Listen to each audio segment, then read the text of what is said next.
Mentre il governo cerca di mettere ordine al superbonus del 110%, la corsa al riconoscimento delle detrazioni continua ad accelerare sia in Friuli Venezia Giulia sia in Veneto.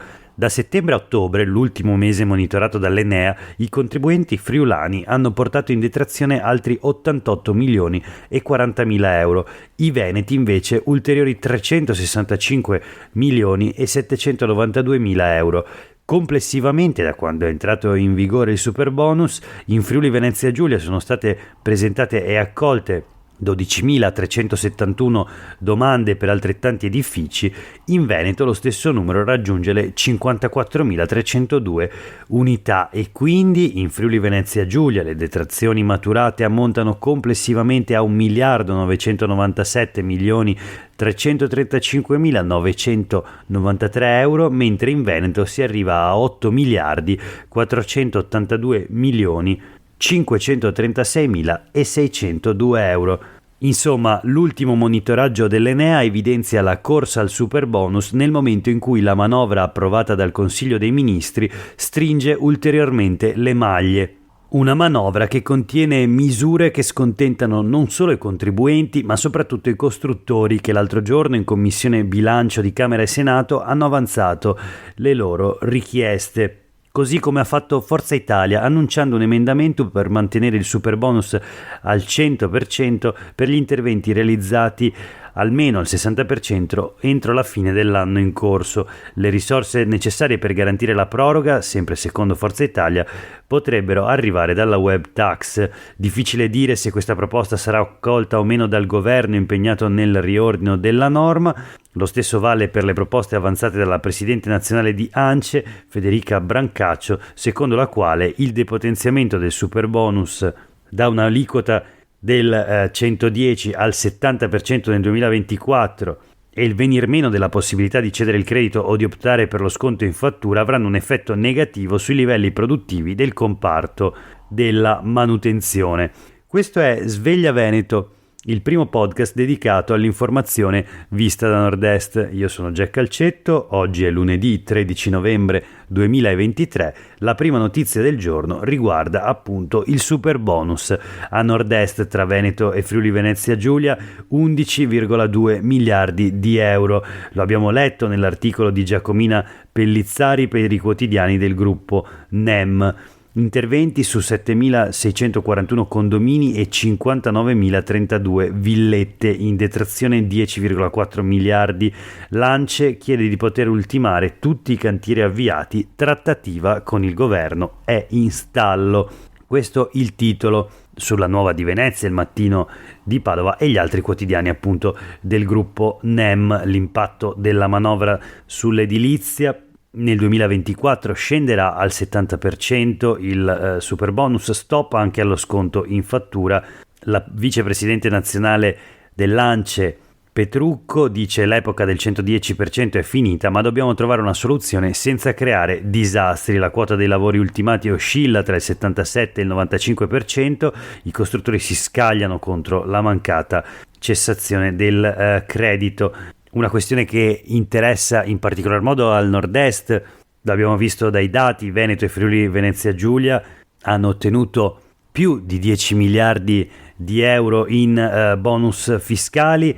I lavori completati in Veneto sono l'87,5%, in Friuli Venezia Giulia l'84,6%, più della media nazionale che si attesta sull'82,9%. Ma noi proseguiamo la rassegna stampa di oggi con un'altra questione che ancora come il superbonus è nella quasi totale indeterminatezza, perché ancora il governo deve effettuare le sue scelte, ed è la questione del Bob a Cortina.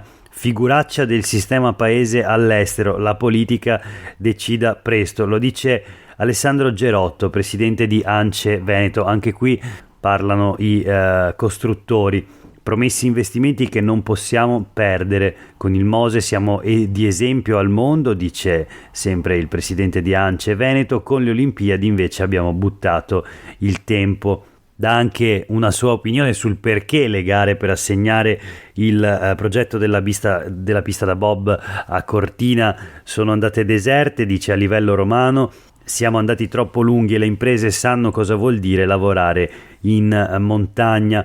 Gli fa eco sostanzialmente la presidente di Confindustria Belluno Dolomiti, dal ministro uno spiraglio, il governo ci dia l'impianto oppure le gare. È interesse di tutti che nessun territorio venga mortificato, vogliamo i giochi, non dei palliativi. Insomma, le categorie economiche del territorio ci avevano sperato nella possibilità di costruire un'altra pista da bob. Dopo la storica pista Eugenio Monti, che è stata smantellata, era stata utilizzata per le Olimpiadi invernali di Cortina del 1956, ma naturalmente il venir meno della nuova pista da bob a Cortina toglierebbe le gare e ridurrebbe la presenza dei giochi delle Olimpiadi invernali 2026 nel territorio bellunese. Il piano degli interventi sarebbe a questo punto tutto da rivedere. Vediamo la notizia sui quotidiani del gruppo NEM: braccio di ferro sulle Olimpiadi, Cortina, pista o altre gare, Veneto alla stretta finale, la decisione è urgente. Il presidente della giunta regionale del Veneto, Luca Zaia, fa riferimento alla lettera del presidente di Confindustria Veneto, Enrico Carraro, alla premier Giorgia Meloni a sostegno di Cortina e della sua pista di bob, skeleton e slittino, e dice Zaia: la lettera di Carraro solleva una questione cruciale, quella reputazionale. Berton di Confindustria Belluno chiede una marcia indietro sulla scelta di non localizzare il bob a Cortina, oppure che ci sia una compensazione. Parla anche il sindaco di Cortina: non si creda che abbiamo rinunciato, però esigiamo finalmente chiarezza, si vada avanti con questa e altre opere.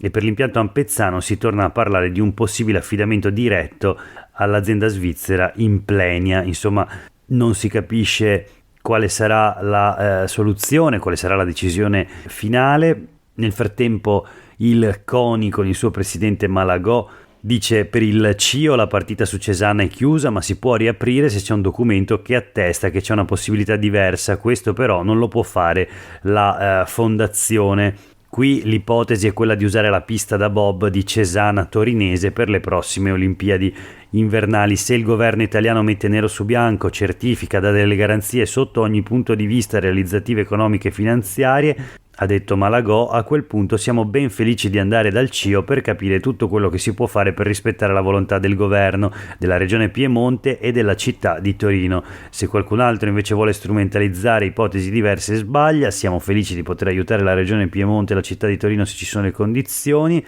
Il ministro Abodi ha detto una grande verità, che non spetta a lui né tantomeno al governo decidere dove si devono svolgere le gare, spetta al comitato organizzatore d'accordo con il CIO. Insomma, proprio non si sa dove verranno svolte queste gare di bob, slittino e skeleton, ma nel frattempo noi voltiamo pagina e proseguiamo con la rassegna stampa di oggi.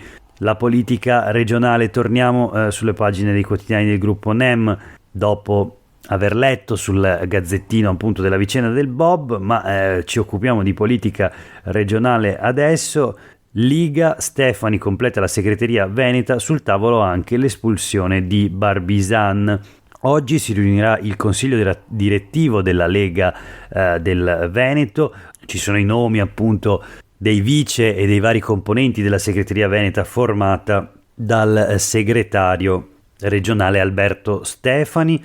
Parte anche il risico per le europee, annunciati oltre 20 dipartimenti nel nuovo carroccio. Paolo Tosato verso la guida dell'autonomia, leggiamo. La riunione di oggi dovrà anche votare la ratifica dell'espulsione dal partito del consigliere regionale Fabiano Barbisan, cacciato per direttissima dal segretario Stefani, che ha deciso di punirlo per le parole pronunciate durante una trasmissione televisiva su Rete Veneta.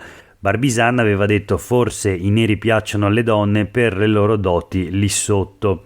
Tutto questo lo leggiamo in un retroscena di Laura Berlinghieri sui quotidiani del gruppo NEM.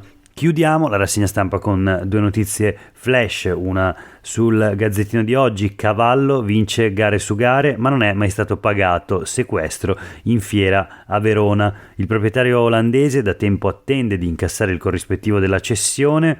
Irish Coffee era uno dei pezzi pregiati vale 2 milioni di euro e non sarebbe l'unico caso. Chi lo ha gestito da 3 anni a questa parte avrebbe fatto anche altre operazioni di questo tipo, indaga la procura di Modena.